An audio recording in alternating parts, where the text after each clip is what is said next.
Assalamu alaikum wa rahmatullahi wa barakatuh. We are witnessing some monstrous acts being committed at the hands of the Israeli authorities against civilian Palestinians in Sheikh Jarrah region. And this is not something new. This is not something new that we are witnessing. We have witnessed this for decades, since the advent of the so-called State of Israel in 1948, in May 1948. And that is simply because that state has had an agenda which has been uncovered now by historians like Ilan Pape and others like Norman Finkelstein, who have written extensively on these issues, whereby Israeli authorities have been exposed for trying to ethnically cleanse the areas of Palestine from the Arab peoples. This is their agenda. And why and how do we know that? We know that from the records. We know that from the days in which the very early state of Israel had plans like Plan Elif and Plan Bet and Plan Gimel, and not to forget the most important and severe of them all, Plan Dalet, which explicitly mentions the intention of the Israeli government or the Israeli authorities to try and dispose of the land, of try and get rid of, quite frankly, as many of the Palestinians as possible. And they're very clear about those objectives. Only someone who is deluding themselves and who doesn't know history would pretend that that is not happening in that area. As I've mentioned, historians now look at these records like Plan Dalet and have concluded that this was the intention and is the intention of the Israeli authorities all along. And if you look at what's been happening from 1948 to this day, you'll find that the Palestinian territories have been shrinking in size in terms of geographic location, demography, and other things. The question is, what is fueling this conflict? It's important that we have the right diagnostic to this so that we don't make rash and hasty or generalized or otherwise irresponsible judgments as to why what is happening is happening. I want to submit to you today that what is happening not because of religion. It's not because Muslims hate Jews or Jews hate Muslims, or Muslims cannot tolerate Jews or Jews cannot tolerate Muslims. Or indeed because that within the theological systems of Islam and or Judaism, there is a lack of tolerance towards the other. And there are many things which can prove this, both contemporary, if you think about the last maybe 100 years, and medieval, if you look at the broad stroke historical trends that have taken place in many different countries in the last 1444 years of Islamic history. So let's go over some of those things first, because it's important. People are saying, what should we do and what is the solution? The first part of the solution is to be educated about this topic. After one is educated about this topic, one can have conversations based on knowledge which can have a narrative influencing effect, both in the public sphere and in private circles. That's the first thing. And it's always the case with the Muslim that, at least from our perspective, everything should start with the pen. As Allah subhanahu wa ta'ala, the first thing that was revealed in the Quran was اقرأ باسم ربك الذي خلق خلق الإنسان من علق. Read in the name of your Lord who created the human being from a clot. اقرأ وربك الأكرم الذي علم بالقلم. Read, recite, and your Lord is the most generous, the one who taught with the pen. With the pen. So everything must start with knowledge and the pen. Even Islamic theology. فَاعْلَمْ أَنَّهُ لَا إِلَهَ إِلَّا اللَّهِ وَاسْتَغْفِرْ لِذَنْبِكَ. Know that it's La ilaha illallah. Everything starts with knowledge. So how do we show and prove that actually it's not a religious tension? If you look at the history of Muslims and Jews, starting with the conquest of Jerusalem in 638 by Umar ibn Khattab. Even someone like Sir Michael Gilbert, who I will link his article, it's a very short, brief, and important read. Read this article. It's an incredibly important article. It's not written by a Muslim for propaganda purposes or anything like this. By a British historian of the highest eminence.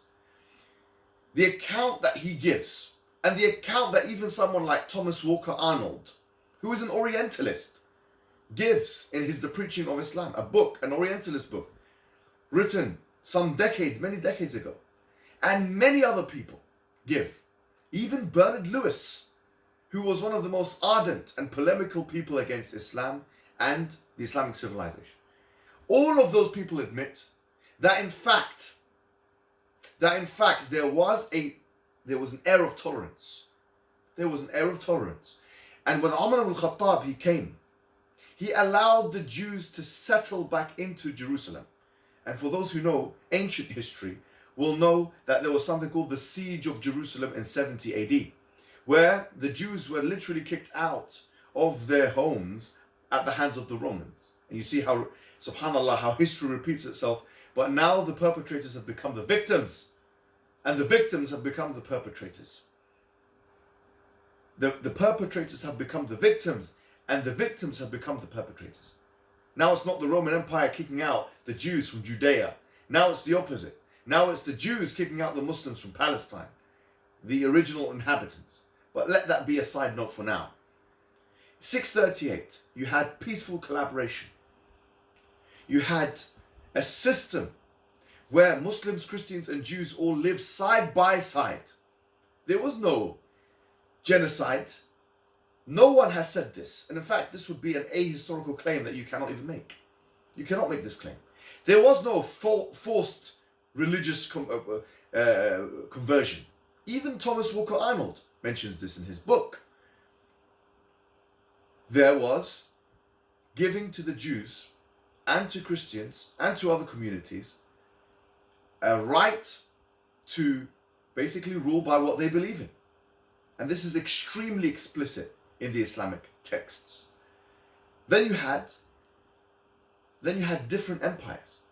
And we can't go through 1,400 years of empires. But suffice it for me to say today that when you had convivencia in Spain, which basically means a collaboration between Jews, Christians, and Muslims and a coexistence. So much so that in 1492, when the expulsion of the Muslims and Jews took place and the Inquisition took place, Jewish people, and Sir Michael Gilbert talks about this in his article, which you must read. Jewish people ran to the Ottoman Empire for safe haven. They ran to the Muslims for safe. And what did the Ottomans do? Did they kill them? Did they enslave them? No, they did not. That is ahistorical. They gave them a space to worship, to believe, and so on. And before the Ottomans, even in the Spanish Empire, in the Spanish inhabited Muslim area, or areas, you find that some of the greatest Jewish thinkers of all time, like Musa bin Maimonides existed. And he produced his best works under Muslims. In fact, the enlightenment of the Jews, the golden age of the Jewry, took place under Muslim rule. It took place under Muslim rule. So one cannot say that in fact that the Muslims and Jews had this horrible relationship. Yes, of course, there were times when Muslims and Jews went to war. But that was, I will put to you, that was the historical exception and not the rule. The rule was, for hundreds of years, Muslims had protected Jewish people. So much so that someone like Bernard Lewis, who Gilbert mentions in his article, which I'll put down, someone like Bernard Lewis freely admits, and he is, as I mentioned, a polemic against Islam and Islamic civilization, that something to this effect that I'm paraphrasing. But the best time in the Muslim Empire didn't amount to the worst time in the Christian Empire. In other words, the Jews under Muslim rule were not persecuted in any way, shape or form comparable to that which happened in Christian rule with the Spanish Inquisition and with Hitler, with the pogroms, and so many other events that we can cite. No such events equivalent to that existed in the Muslim world at all, according to Bernard Lewis. And this is mentioned by Sir Michael Gilbert. So when did this hostility start taking place? When did really the war start to proliferate and the hatred started to become apparent to the degree to which it is now? Sir Michael Gilbert says that in fact this took place at the advent of Zionism. And this is a view widely accepted among historians. If you look at the recent past,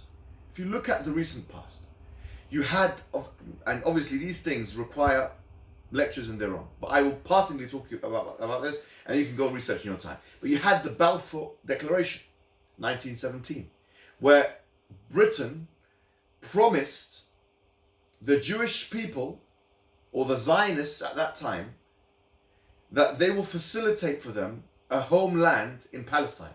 And bear in mind, Britain didn't have a mandate for Palestine in 1917. The war was still going on. World War I was still going on at that time. And so they had a mandate for Palestine in 1920. And from the years of 1920 to 1948, there was a struggle within Palestine. So much so that what happened is, in the 30s in particular, you had something called the Arab Revolt in 1936, which took place because of an increasing Jewish immigration. Obviously, you'll know, if you know German history as well, if you study it, GCSEs or whatever, that Hitler became Chancellor of the Exchequer in the early 30s, 1933, and the Nuremberg Laws took place in 1934. So in 1934 is when the Nuremberg Laws starting to take place. That's where you find so many Jews starting to come from Germany, but not just Germany, from Poland and from Russia and different parts of the European world. And they were coming and overflowing a country with very small population, which was at that time Palestine. And this culminated, you could say, in what was referred to as the Arab Revolt, because how can you bring all these people? Maybe 150,000 people, according to Hurwitz in his book, The Struggle for Palestine. He talks about, and you can look at that book, because it's not even written by, it's written by, I think I'm not sure he's a Jew himself, but it's a classic on this. It talks about the fact that these people are coming in the 30s, early 30s, in swathes and overpopulating Palestine. And then in 1939, and I'm quickly going through this, you had the White Paper, and you can go and research what that is. It's a particular paper that took place, that was written by the British Mandate, which caused very much agony and commotion. And then after that, you had in 1940 the establishment of the military wing, with the blessings, by the way, and this is according to Hurwitz, of Winston Churchill, that now they started to have the Haganah and the Irgun. And the Haganah was a paramilitary group, and this is the beginnings of the Jewish state. If you really want to pin it down, it was when they had defense systems in place. The Haganah in the 1940s, early 1940s, and the Irgun, which were a terrorist organization. Now they started to defend themselves, and what they mean by that, really, especially in the case of the Irgun, is commit heinous acts which were recognized as terroristic by almost everybody, the Americans, the British, and everyone. Because in fact, and I mention this quite often, it culminated, probably one of the most severe terrorist attacks, in 1946, where these people, the Irgun, went into the King David Hotel and killed 91 people, innocent people. They went into a hotel in Jerusalem, in East Jerusalem, and killed people. And you see, they were rewarded for their terrorism by the British and the UN 2 years later by getting a state in their name in 1948. And what a precedent to set. What a precedent to set. They were rewarded for their terrorism because the ruling powers and the British mandate and so on, they had enough of this. And so the case was referred to the UN, and 1948, lo and behold, you have the State of Israel. And then you have, of course, the wars. You have a 1948 war. And then you have the 1966 war. And the 1966 wars with Egypt and other neighboring states like Jordan and so on, where they lost decisively, because obviously America had a hand in that war, and they were not prepared, and they had Arab nationalism, and they were not really effective. And then 1973, with another war, which is hailed in Egyptian history, at least, as one of the great victories. And I see why they think that. Because at least they regained Sinai. They regained Sinai in 1973. But we still have the issue as it is now. And then you have all these accords that took place in between that time period. And then you had the struggle which continued. And you had the intifadas. Intifada 1, Intifada 2. And then you had these operations against Gaza. Cast Lead and Protective Edge. Two major operations which claimed the lives of many different people. In the early 2000s. You also had the removal of the movement away of the Jewish settlers from Gaza under the reign of Ariel Sharon. And wallahi, it's very interesting because I actually watched some videos of those individuals, the Jewish settlers in Gaza. They were leaving because they were being told to leave by Ariel Sharon. And as they were leaving, they were destroying their homes. And this exactly mimics what happened to Banu Nadir, which was a tribe of the Jewish people at the time of the Prophet Muhammad ﷺ. يُخْرِبُونَ بِيُوتَهُمْ بِأَيْدِيهِمْ وَأَيْدِي الْمُؤْمِنِينَ فَاعْتَبِرُوا يَا أُولِي الْأَبْصَارِ in Surah Al-Hashr, chapter 59 of the Quran. That they destroyed their own homes. Exactly the same thing. They were exiled and they destroyed their own homes before they leave, so they don't leave anything nice for the Muslims. And now, obviously, you had these other operations that took place, and we are where we are. The question is, why is this all happening? It's happening because those particular Zionists have a racial, but by the way, Zionism and Nazism are very similar. They're both nationalistic, they're both racially predicated. And they had exactly the same vision, really. They wanted to see a country full of people that are homogenous. That's their vision. It's a racist vision. And now you have an apartheid state, and you have people who claim to be liberals, or even neoconservatives in other whoever they may be, who support the state of Israel. What is our job and what do we do? I'll be honest with you, with Gaza and with the Daffa al-Gharbiyya or the West Bank, the truth of the matter is it's really a pessimistic case. Henry Kissinger once said something very important. He said this to Sadat, the Egyptian Prime Minister at the time, President at the time. He said to him, you cannot win on the negotiating table what you've lost in the battlefield. And this is something true of life. We cannot expect as Muslim people to win on the negotiating table what we've lost in the battlefield. That's the first principle. The second principle now, the second point, is as it relates to charity. Some people now, mashallah, pouring in charity into Gaza. And I'm not saying that's not a good thing, but from my connections with the charity organizations, I'm not saying that Gaza, putting money into it is not a good idea, but it's limited because Israel is not going to let people go into Gaza. So it's gonna be stalled. People are going to have the money. Charities are going to have the money and not know what to do with it. Or they might have the money and try and transfer some of it, but it's not going to be all effective. For me personally, I personally believe that the most effective thing we can do in the West is promote the narrative of racism and terrorism. And this is what Israel is. It's a racist state and it is a terroristic state. And when I say that, I don't mean that in jest. In fact, this is historical reality.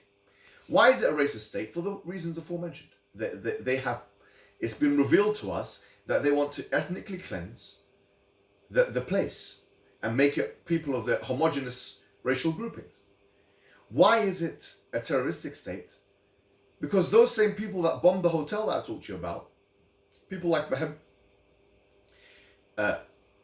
Begin, I don't know how to pronounce his first name, he wrote a book called The Revolt. a revolting book, who talks about hate and how he targets civilians in his book. You can get it from the library. This individual became the president of Israel. This terrorist became the president of Israel from 1977 to 1981. Can you imagine Abu Bakr al-Baghdadi, or one of those terrorists, becoming a president of a country and being welcomed and having his hand shaken by rulers across the world? Someone who was part of an operation of people who targeted civilians directly, he became the president. And this is the infrastructure of the current Likud party in Israel. It has its origins in a terroristic organization, in a racist terroristic organization. And the truth of the matter is, they use theological justification for this, the chosen people justification. And the Quran challenges them on that, by the way. It says, فَتَمَنَّوُا الْمَوْتِ. If you really believe that you are the chosen people min dun nas, فَتَمَنَّوُا الْمَوْتِ إِن كُنتُمْ صَادِقِينَ. If you are truthful. Yani they believe that their ethnicity will give them salvation. If that's the case, then what are you doing here? We should be asking for death. The Quran challenges this type of racism and this ethnocentric approach to theology, which is not, in fact, anything to do with the prophetic messages of Moses or any of the Old Testament prophets, especially those who were sent to Bani Israel, the children of Israel. No. So having said all of this, the two things I recommend. We must expose the terroristic and the racial nature, the anti-racial, the racist character of the Israeli government. We must. This, for me, if there was an organization, or if there are organizations that are specializing just in exposing this narrative, that would be in this case. For me, and this is not a fatwa or anything like that, but for me, if I was putting my money in something, I'd put it into that. And I think the people of Palestine would appreciate that the most, because that will be most likely to have an effect, a policy effect, which will eventually lead to some kind of relief. Some kind of relief. But having said that, I must admit, I agree with Kissinger, that this situation is not going to be solved on the negotiating table. And I agree that it's something which will probably continue for a very, very long time. And no amount of two-state solution proposals will be sufficient in this case, or even acceptable morally, to be honest with you, from our perspective. And so for that reason, what I say to you as the Muslim community is this. If you care about Palestine, learn the history, read the books and the articles, and promote the narratives that I've just said. Wassalamu alaikum wa rahmatullahi wa barakatuh.